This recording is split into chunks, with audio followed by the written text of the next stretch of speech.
అభినవ్ని కొట్టడానికి డాన్ని అతని మనుషుల్ని పిలిపిస్తాడు సన్నీ.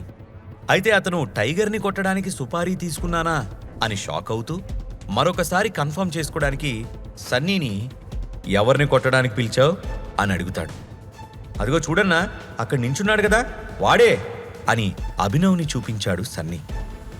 అతను మీ చెల్లెల మొగుడు కదా, నీ బావ కదా అని అడిగాడు డాన్ కొంచెం చిరాకుతో.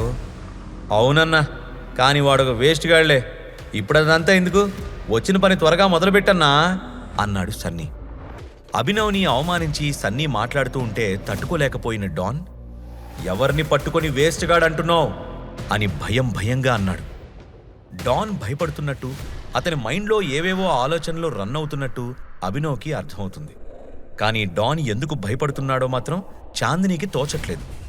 ఆల్రెడీ ఇంతకుముందు డాన్ నుంచి ఆమెను సేవ్ చేసినప్పుడే అభినవ్ ఆర్డినరీ వ్యక్తి కాదని, ఏదో దాస్తున్నాడని అర్థం చేసుకుంది చాందిని. ఎవ్వరూ చూడకుండా తనని టైగర్ లాగా ట్రీట్ చేయొద్దని అభినవ్ డాన్కి కళ్లతోనే సైగ చేస్తూ తలాడించాడు. వెంటనే అర్థం చేసుకున్న డాన్ కూడా తలూపి అందుకొప్పుకున్నాడు. ఇక ఆ తర్వాత వెంటనే సన్నీ వైపు తిరిగి చంప మీద గట్టిగా పీకాడు. ఆ ఫోర్స్కి పక్కనే ఉన్న కారు మీద పడ్డాడు సన్నీ. సన్నీ లేవకముందే అతని కాలర్ పట్టుకుని పైకి లేపిన డాన్ ఇంకో చెంప మీద కూడా కొట్టి, నేను నీకెలా కనిపిస్తున్నాను, నన్నేమన్నా వీధి రౌడీ అనుకున్నావా, నువ్వు కొట్టమన్నావే, ఆయన వేస్ట్ గాడు కాదు, చాలా మంచోడు అని చెప్పాడు డాన్. నువ్వు నన్ను కొడతావేంటన్నా, ఆల్రెడీ ఫోన్లో అంతా క్లియర్గా చెప్పాను కదా అని ఎక్స్ప్లెయిన్ చేయడానికి ట్రై చేశాడు సన్నీ. ఇంకొక్క మాట మాట్లాడితే నీ నోరు కుట్టేస్తాను, అసలు ఏం చేసావో నీకైనా అర్థమవుతుందా అని టెన్షన్ పడుతూ అన్నాడు. అసలు డాన్ ఎందుకలా రివర్స్లో అతని మీద విరుచుకుపడుతున్నాడో సన్నీకి అర్థం కాలేదు. ఈలోగా తన అనుచరుడు డాన్ దగ్గరకొచ్చి, ఏంటన్నా, టార్గెట్ ఎదురుగా ఉంది కదా, ఎందుకేమీ చేయట్లేదు మనం అని అడిగాడు. తన వాళ్ళందరి వైపు చూస్తూ, ఏ ఒక్కడైనా అతని మీద చెయ్యెత్తాడో వాడు నా చేతిలో చస్తాడు అని స్ట్రాంగ్ వార్నింగ్ ఇచ్చాడు డాన్. ఆ దెబ్బకి రౌడీలందరిలో గుబులు పుట్టింది. ఎందుకొచ్చిన గొడవ అనుకుంటూ అంగుళం కూడా కదలకుండా నించున్న చోటే బిగుసుకుపోయారు. అదే ఛాన్స్ అనుకుంటూ అభినవ్ సన్నీకి ఒక ఫైనల్ లుక్ ఇచ్చి అక్కడ నుంచి జారుకుని తన కారెక్కి బయలుదేరాడు. కాకపోతే అభినవ్ వెళ్లడం చాందిని గమనించి ఆమె కూడా అతన్ని తన కారులో ఫాలో చేసింది.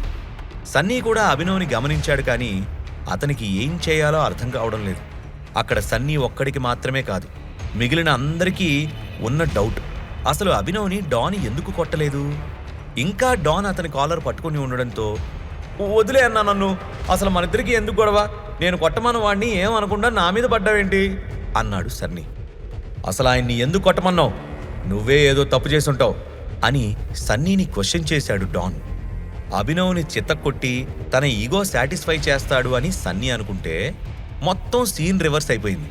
పైగా డాన్ అతన్నే మాటలు అంటూ ఉంటే సన్నీకి కోపం వచ్చింది. వాడు మా అందరితో రూడ్గా మాట్లాడాడు, తాతయ్యకి ఎదురు సమాధానం చెప్పాడు, అందుకే వాడికి బుద్ధి చెప్పాలని నిన్ను పిలిచాను, కానీ నువ్వు వాడిని వదిలేసి నన్ను తగులుకున్నావు అన్నాడు సన్నీ. డాన్ మళ్లీ కోపంతో ఊగిపోతూ సన్నీ మొహం మీద పంచిచ్చి, నువ్వు ఎవరిని కొట్టమంటే వాళ్ళని కొట్టడానికి నేనేమీ క్రిమినల్ కాదో, అర్థమైందా అని గద్దించాడు డాన్. నిజానికి డాన్ డబ్బులు తీసుకుని మనుషులందరినీ బెదిరించి అవసరమైతే కొట్టి ఇంకా అవసరమైతే చంపుతాడు కూడా. కాకపోతే అంతమంది ముందు అభినవ్ని కొట్టడానికి వచ్చాడు అనే విషయం బయటకు రాకూడదు కాబట్టి ఇలా తనకి సూట్ అవ్వని మాటలు మాట్లాడడం మొదలుపెట్టాడు డాన్. ఈసారి డాన్ ఇచ్చిన పంచ్కి అతని ముక్కు పగిలింది, నోట్లో నుంచి కూడా రక్తం వచ్చింది. నువ్వు రౌడీవి కావా, క్రిమినల్వి కావా, మరి వారం వారం చందాలు వసూలు చేస్తూ ఇవ్వని వాళ్ళ మీద దౌర్జన్యం చేసినప్పుడు నువ్వు రౌడీవి కాదని గుర్తురాలేదా, ఇప్పుడేదో పత్తిలాగా మాట్లాడుతున్నావు, నీకు చేత కాకపోతే చేత కాదని చెప్పు, అంతేగాని ఇలా ఓవర్ యాక్షన్ చేయకు అని సన్నీ కూడా ఆవేదనతో మాట్లాడాడు. తనని ఎదిరించి సన్నీ మాట్లాడడంతో డాన్కి అది మింగుడు పడలేదు. తన వాళ్ల వైపు తిరిగి, ఇప్పుడు వీడే మన టార్గెట్, వేసేయండి అని ఆర్డర్ ఇచ్చాడు. రౌడీలందరూ క్రికెట్ బ్యాట్స్, హాకీ స్టిక్స్ పట్టుకుని మూకుమ్మడిగా సన్నీ మీదకి దాడి చేశారు. అయ్యయ్యో, సన్నీ ఇలా ఇరుక్కున్నాడేంటి, ఎవరైనా ఆపండి, పాపం సన్నీ, అసలేం జరుగుతుంది ఇక్కడ. కొట్టించుకోవాల్సిన వాడేమో పారిపోయాడు, కానీ సన్నీ మాత్రం బలైపోయాడు. ఇలా ఒక్కొక్కరు ఒక్కొక్కలాగా రియాక్ట్ అయ్యారు. కొంతసేపటి క్రితమే సన్నీ గురించి, అతని నెట్వర్కింగ్ గురించి గొప్పగా అనుకున్న చరణ్ ఇప్పుడు ఇలా దెబ్బలు తినడం చూసి కంగు తిన్నాడు. అబ్బా ఆపండి, డానన్నా ఆపు అని ప్రాధేయపడుతూ ఉన్నాడు సన్నీ. అందరూ కలిసి కొట్టిన దెబ్బలకి సన్నీ బాగా కందిపోయాడు. అతని బాడీ నిండా దెబ్బలే, అక్కడక్కడా రక్తం కారుతూ శరీరం ఎర్రగా అయిపోయింది. ఆపండి అంటూ తన వాళ్ళకి సైగ చేశాడు డాన్. ఆ తర్వాత అందరూ ఆపేయడంతో సన్నీ వైపు తిరిగి, ఈ కోటింగ్ సరిపోతుందా లేకపోతే ఇంకా కావాలా అని అడిగాడు. సన్నీ నోట్లో నుంచి బ్లడ్ వస్తుంటే తుడుచుకుంటూ, అసలు ఏం కావాలి నీకు అని నీరసంగా అడిగాడు. ఇంకెప్పుడు నీ జీవితంలో నాకు ఫోన్ చేయకు, మళ్ళీ నాకెప్పుడు కనిపించకో. నాకు కనుక కనిపించావే అనుకో, ఈసారి కాళ్ళు విరగ్గొడతాను, గుర్తుంచుకో అని వార్నింగ్ ఇచ్చాడు డాన్. గుర్తుంచుకుంటాను, బాగా గుర్తుంచుకుంటాను. ముందు అభినవ్ గాడిని ఫినిష్ చేసి ఆ తర్వాత నీకు స్పాట్ పెట్టాలని గుర్తుంచుకుంటాను అని రివెంజ్ తీర్చుకునే ధోరణిలో చెప్పాడు సన్నీ. వెంటనే సన్నీ గొంతు పట్టుకున్న డాన్, ఇంత జరిగినా నీకు అర్థం కాలేదు కదా, అసలు అతను ఎవరనుకుంటున్నావు అంటూ అభినవ్ గురించిన నిజం చెప్పబోయాడు. కానీ పొరపాటున నోరు జారితే అతని లైఫ్కి ప్రమాదం అని భావించి ఆగిపోయాడు. ఏమైంది, ఆపేశావు? వాడెవడనుకుంటున్నావు? ఒక పనికి మాలిన చవట, పని పాట లేని వెధవన్నర వెధవ, మా ఇంట్లో తేరగా కూర్చొని తింటున్న దద్దమ్మ అంటూ ఉన్న కోపం అంతా సన్నీ ప్రదర్శిస్తున్నాడు.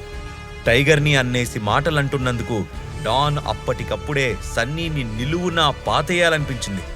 కానీ అతి కష్టంగా కంట్రోల్ చేసుకుంటూ సన్నీ గొంతును వదిలేసి, నీ చావు దగ్గరలోనే ఉంది అంటూ వార్నింగ్ ఇచ్చి తన వాళ్ల వైపు తిరిగి, వెళ్ళిపోదాం పదండి అన్నాడు. అంతే, ఎలా అయితే వచ్చారో అలా చటుక్కున అందరూ కారెక్కి కూర్చున్నారు. డాన్ కూడా వన్ లాస్ట్ టైం సన్నీ వైపు కోపంగా చూసి కారెక్కి వెళ్ళిపోయాడు. ఆ 2 కార్లు వెళ్ళిపోవడం ఆలస్యం. అందరూ సన్నీ వైపుకు పరిగెత్తి అతను ఎలా ఉన్నాడు అని ఆరాటపడుతున్నారు. ఎవరైనా అంబులెన్స్కి కాల్ చేయండి అన్నారు ఒకరు. ఫస్ట్ ఎయిడ్ కిట్ తీసుకురండి అని ఇంకెవరో అన్నారు. మెల్లగా సన్నీ దగ్గరకు వచ్చి నించున్న చంద్రశేఖర్ బాధగా మాట్లాడుతూ, నా బర్త్డే సెలబ్రేషను ఇలా ఎండ్ అవుతుంది అనుకోలేదు నేను అన్నాడు. చరణ్కి మాత్రం ఇంత జరిగినా అభినవ్ మీద రివెంజ్ తీర్చుకోవాలని ఆశ చావలేదు.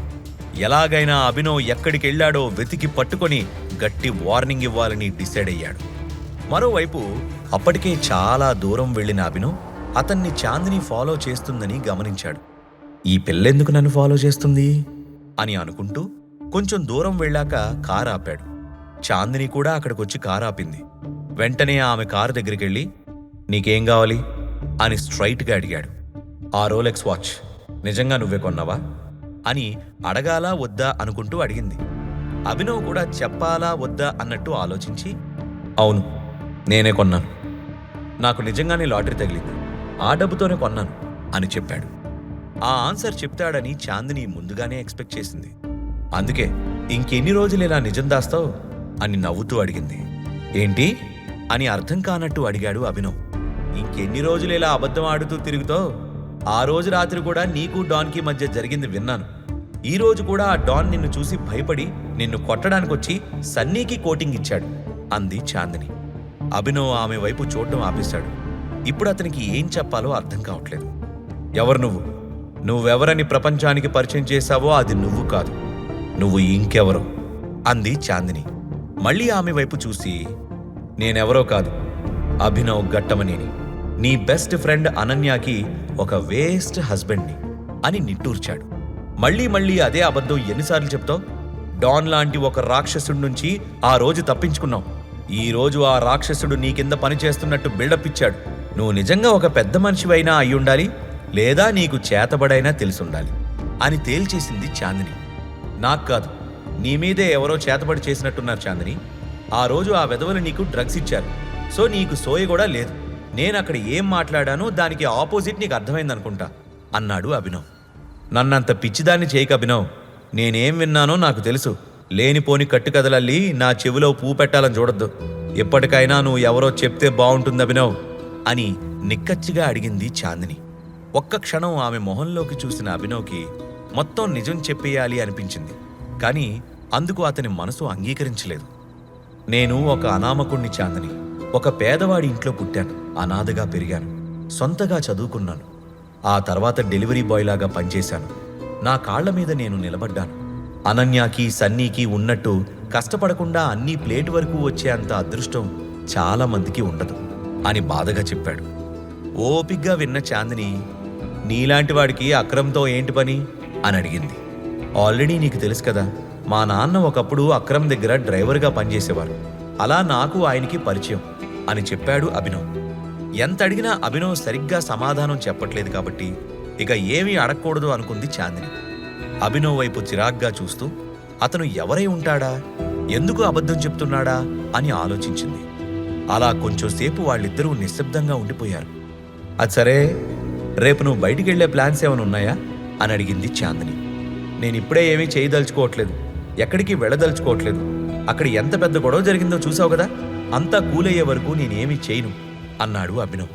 ఇంత జరిగా కూడా నువ్వు అనన్య గురించి వాళ్ళ ఫ్యామిలీ గురించి ఎందుకు ఆలోచిస్తున్నావు? అనన్యకి నీ మీద ఫీలింగ్స్ లేవు, మరి నీ సంగతేంటి అని చేతులు కట్టుకొని అడిగింది చాందిని. ఇప్పుడు అదంతా ఎందుకులే గాని వదిలే, నేను కొంచెం ఈ ఆలోచనలన్నిటికీ దూరంగా ఉండాలనుకుంటున్నాను. కొంచెం ఈ స్ట్రెస్లో నుంచి బయటకొచ్చాక కాల్ చేస్తాను అన్నాడు అభినవ్. సరే అని చిన్నగా నవ్వి కారెక్కి వెళ్ళిపోయింది చాందిని. అభినవ్ కూడా ఆమె వెళ్ళిపోయాక అక్రమ్ రెస్టారెంట్కి బయలుదేరాడు. ఇదిలా ఉండగా ఒక పెద్ద బిల్డింగ్లోని టాప్ ఫ్లోర్లో రిక్లైనర్ మీద కూర్చున్న ఒక వ్యక్తి సిగార్ కాలుస్తున్నాడు. అప్పుడే లోపలికొచ్చిన సెక్రటరీ, ఇక్బాల్ సార్, మిమ్మల్ని కలవడానికి ఒక బిజినెస్ మ్యాన్ ఆరాటపడుతున్నాడు, అతనికి మీ సాయం కావాలట అన్నాడు. బిజినెస్ మ్యానా? ఎవరతను అని అడిగాడు ఇక్బాల్. డీకే కార్పొరేషన్ నుంచి దేవా అని సెక్రటరీ చెప్పగానే తలెత్తి చూశాడు ఇక్బాల్. అతని మనసులో ఎన్నో ప్రశ్నలు మొదలయ్యాయి. ఇప్పుడు దేవాకి ఇక్బాల్ హెల్ప్ చేస్తాడా? టైగర్ గురించి ఇన్ఫర్మేషన్ ఇక్బాల్కి దేవా ఇస్తాడా? చాందినికి అభినవ్ మీద ఉన్న డౌట్స్ క్లియర్ అవుతాయా? ఈ ప్రశ్నలకు సమాధానాలు తెలుసుకోవాలంటే నెక్స్ట్ ఎపిసోడ్ వినాల్సిందే. క్రింద ఇచ్చిన లింక్ ని క్లిక్ చేసి పాకెట్ ఎఫ్ఎం యాప్ ని ఇన్స్టాల్ చేసుకోండి. Stay tune to pocket FM.